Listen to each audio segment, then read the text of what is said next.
Hey y'all, welcome back to Fitting and Homemaking. My name is Sarah, and today we are back outside on the south side of my house to take care of what should be our garden bed, but is actually just completely overgrown with weeds. So last night my husband went out to check the jalapeno plant that is in this garden bed, which you can't quite see it here from this angle. I do apologize for this angle, but tends to be when I do a straight-on view of this, there's just not a great angle where you can actually see what I'm doing and me not bump you guys over or anything like that. Anyhow, back to story time. That's not terribly interesting. But my husband went out to check his jalapeno plant to get some jalapenos because usually we have a specific night of the week where we have tacos, and he likes to eat jalapenos when he has tacos. And he came back in and said, "Hey, Sarah, like that garden bed really needs attention." And before you get on him for saying that, his job outside for the most part is to mow, and my job is to weed the garden beds and the other plant beds. And it has just been so hot. I have been out of town. I have had just other stuff happening where this has not been a huge priority.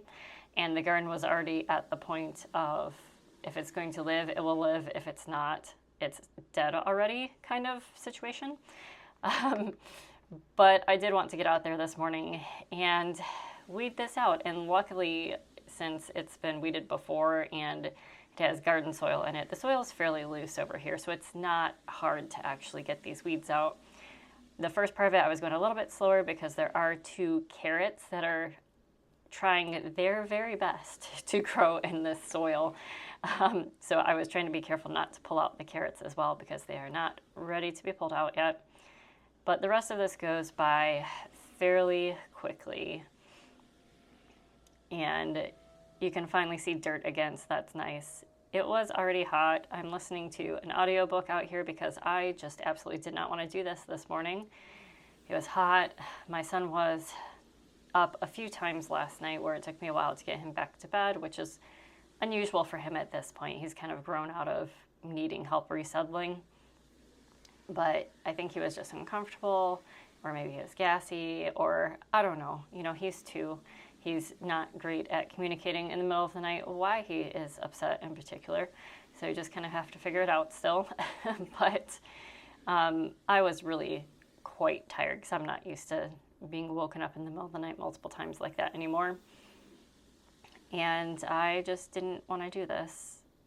I intended on doing this right when I got home from daycare drop-off, but I hadn't had anything to eat or drink, and that seemed like a really stupid idea since it was already hot and humid out.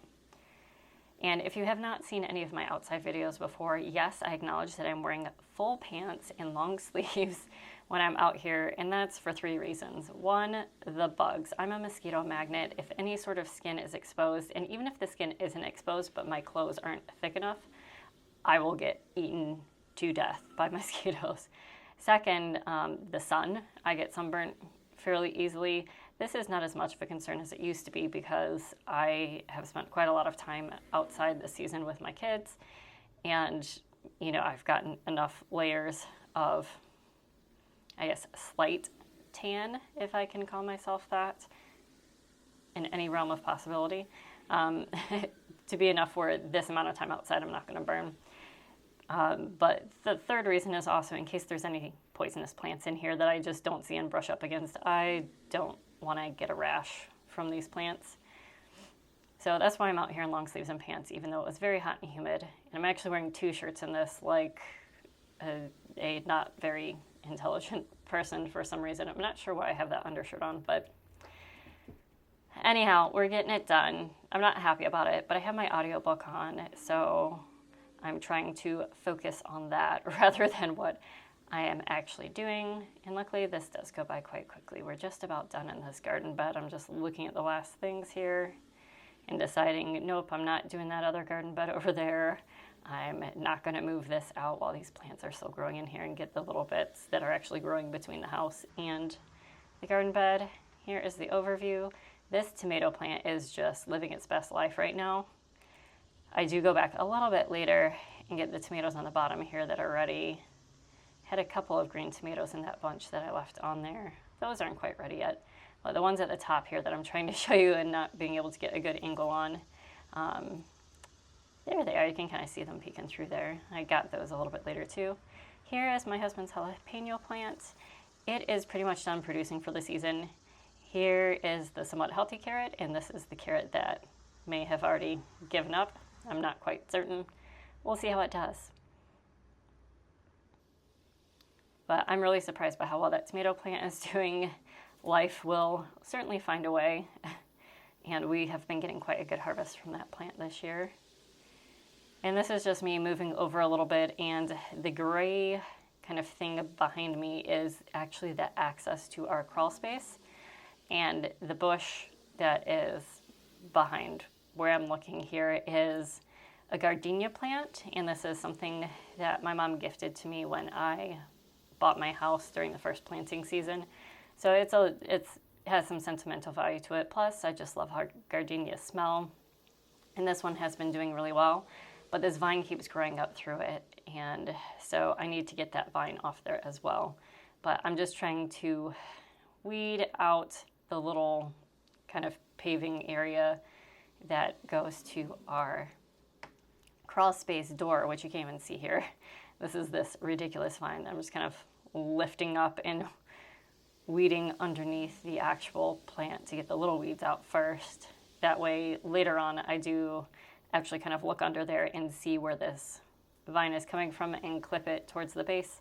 I know it's going to grow back again, but hopefully I can be on top of it a little bit more and one day go under there and kind of actually dig it out. But it's so close to the roots of the gardenia bush too that I just haven't taken the time to do it and be careful about doing it. This is me looking under there trying to figure out where it is while I'm still weeding these little patio pavers. And I did actually have to go to the store and get new garden gloves. My old garden gloves have a big hole in one of the fingers, and we do have a weed that's quite common here that is very prickly.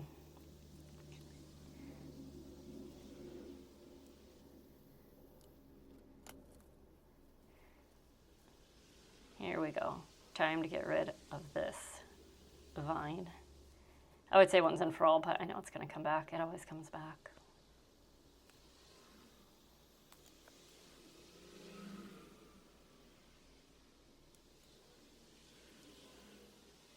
Let me know in the comments down below if you guys have gardens, if you like gardening, if you're the kind of gardener where I am, where it's like you have to kind of fend for yourself. We actually don't really water on this side of the house.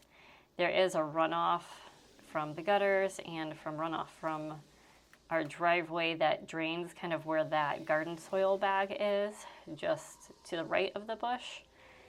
And this side of the lawn actually does get decently wet when it is raining. So even when it doesn't rain that often, it doesn't get super dried out, but it's also on the south side of the house, so the sun does get very hot on this side of the house. So you can't really tell it from this angle, but the crawl space door is now accessible. And this is me trying to get that last of the vine off and then ending up pulling up the little strawberry surround and then getting distracted and trying to pull out some of the prickly ones.